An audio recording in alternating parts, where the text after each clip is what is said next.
ॐ श्री पंचवदनायाञ्जनेयाय नमः। ॐ अस्य श्री पंचमुख हनुमन्मन्त्रस्य ब्रह्मा ऋषिः गायत्री छन्दः पंचमुख विराट हनुमान् देवता।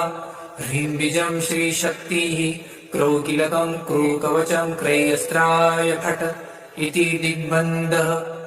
श्री गरुड उवाच अथ ध्यानं प्रवक्ष्यामि शृणु सर्वाङ्गसुन्दर यत्कृतं देवदेवेन ध्यानं हनूनतः प्रियम्।